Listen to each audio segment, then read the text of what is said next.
का time pass लागत है। कब का? अच्छा तो तोहके पता ना है का?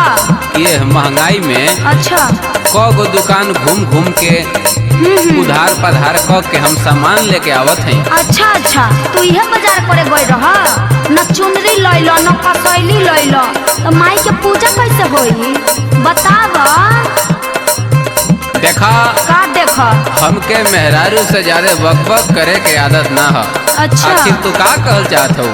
अच्छा तो सुना हम का कहल चाहत हैं। ठीक बा बोला।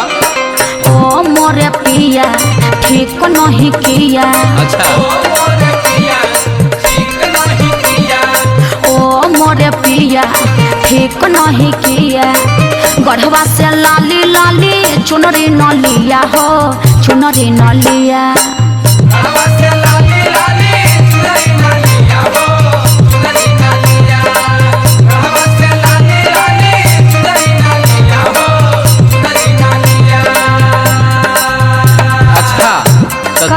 कहत हूँ का तो के पता ना चलत है का कि हमरा लगे जहर खाए के पैसा ना हो। झूठ मत बोल। एगो टटरो रहला हाँ वो भी ढेर दिन से बैठले बा। ओहो हो बताव पैसा कहाँ से आई? हम वो सब नहीं जानत। अच्छा तो तू घरे में रह के फरमाइश करबी कि हमरो बते सुनबी? का बोलो ना। सुना हम बतावत हैं। हाँ सुनाब। कोई से बताइए धनी होखे ना कमाई बुझाई सब बुझाता बोले ना।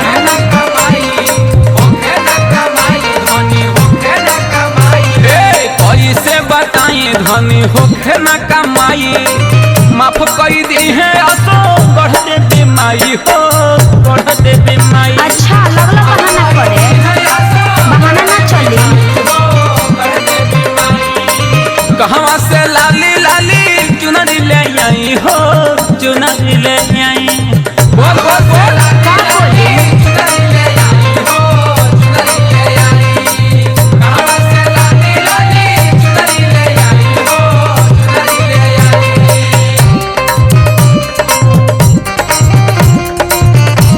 Music by Tinku Tufan.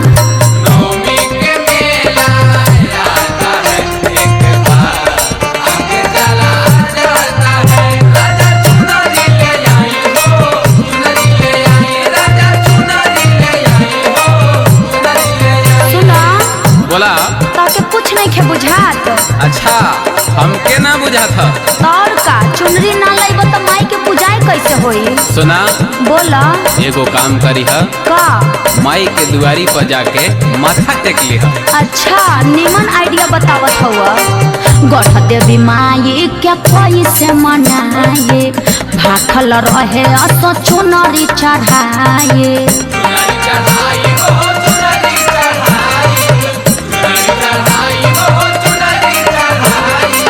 अच्छा तो ये बात है। हाँ हो बात मन धनी माई से अर्जी लगाई का? ठेकुआ चढ़ाई असो माई के मनाई माई के मनाई वो माई के मनाई माई के मनाई वो माई के मनाई।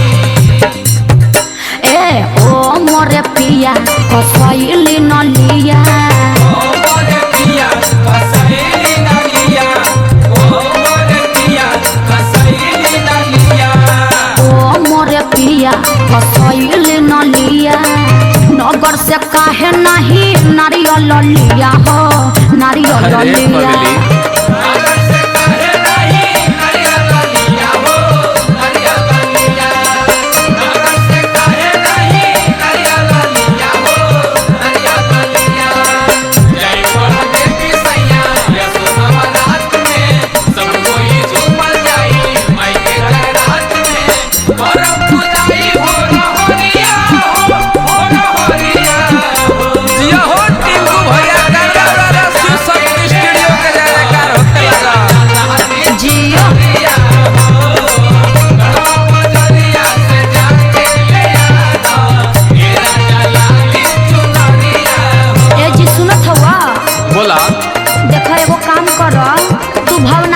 चल जा। अच्छा न तो गढ़वा चल जा न तो डाल्टनगंज चल जा लेकिन हमके चुनरी चाहिए तो चाहिए। अरे हमरो बतिया सुनबो का सुनी सुनते तो बानी कहत है बोला कि देखा का कमलेश जी, बिपिन जी, फरेश जी, गढ़वा से विकास जी, कुमार डिजिटल से ब्रजेश जी, सुधीर जी, सबके लगे घूम गई नी।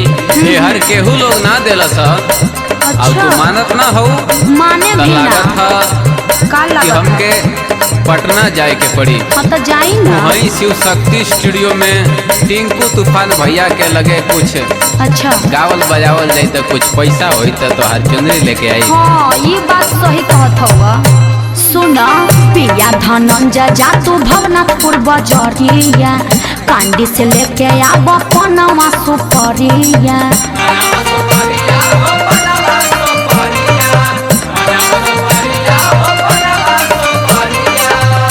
सुना बोला ना पैसा न कौड़ी बाटे हो गुजरिया, अच्छा। एही खातिर घूमे आईनी कई गो दुबरिया।